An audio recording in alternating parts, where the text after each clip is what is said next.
Ghostbusters Spirit Unleashed has not seen an update in 5 months, and we're now at the point where we have to start to wonder, is this the end of the game? Especially with the fact that Killer Clowns is just around the corner. It goes live globally on June the 4th, as well as goes into early release the week earlier. And with a big Ghostbusters movie coming out about a month from today, the question is there any more? And we're going to talk about all the possibilities in just a moment, but before we do that, welcome back, Deadies and Ghost Speeders. If you're new to the channel, I am Oldhead Gaming. And if you want to stay up to date on all the latest horror game news, make sure you hit that subscribe button, turn on the notification bell for all horror game videos. Now, Ghostbusters Spirit Unleashed on October 18th brought out the Ecto Edition, which is what coincided with the launch on Steam and, of course, on Switch. And it brought another big chunk to the story. We played through here live on stream. It was a very, very good update. And at that point, they'd been kind of hitting their every 3 months, dropping a big free update to the game. And now you can just buy the game for $20 on whatever platform you want under the Ecto Edition, where it's all pulled together. Now, the weird thing was, this Game of the Year edition, if you want to look at it, included nothing but free content, because none of the DLC ever cost anything. This wasn't like when Evil Dead dropped their Game of the Year edition, where they too dropped from being only on Epic to on Steam, but included all the paid DLC. Well, that's not the same for this situation. So it was kind of weird that they rebranded, but I was like, all right, no big deal. They've been going on 3 months like clockwork. And when they did the end of the campaign, Winston made it very clear that it was going to go into the next phase, that there was more left in this story, that Egon's grandkids were being referenced. Basically, Ghostbusters Afterlife was being referenced. And now, Frozen Empire's about a month away. So if we don't see a big update to Ghostbusters Spirit Unleashed next month, I think the game is kind of done. And one of the other bad signs they've had was this, the Ghostbusters Contract Access Pack. This was basically all the weapon skins that were earned through contracts, basically under one little $7 bundle. You could just buy it. Everything was locked in. Anything future added to the game cosmetic-wise for your proton pack, your thrower, your trap, etc. were all unlocked. Not a big deal. It's a very tiny price to pay for doing what quests could take some serious amount of time, and I can understand people just wanting to skip that. But with Frozen Empire dropping, if we don't see anything, this is a bad sign. Especially with the fact that Good Shepherd was, we're going to say, fired probably by TerraVision.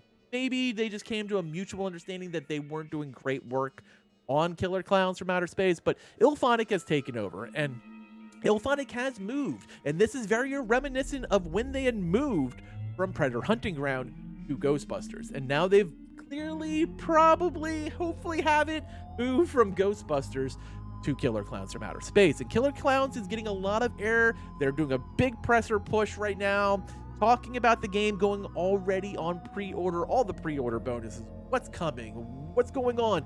And IllFonic, of course, is at the forefront as the game's developer now. And if these things can't reconcile, I don't think we're going to see another Ghostbusters update. Now, if we hit April 1st and nothing is being said or being at least hinted at coming to Ghostbusters Spirit Unleashed, I think at this point we kind of write off the game as no longer being.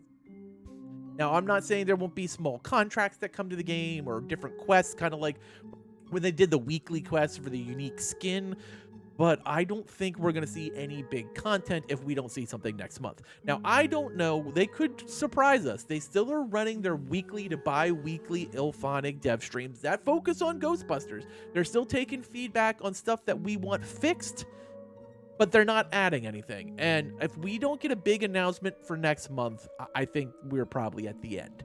And I've really enjoyed Ghostbusters for what it is, and I think basically what we're going to see probably pretty similarly in Killer Clowns.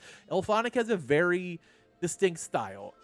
You don't really choose if you're going to be the killer or the survivor. The games are more fun than competitive, and we saw that with Friday, we saw that with Ghostbusters, and I'm assuming we're going to see pretty much the same thing with Killer Clowns from Outer Space, especially how they all had that same kind of camp factor built into them. Now, Ghostbusters Frozen Empire drops on March 22nd.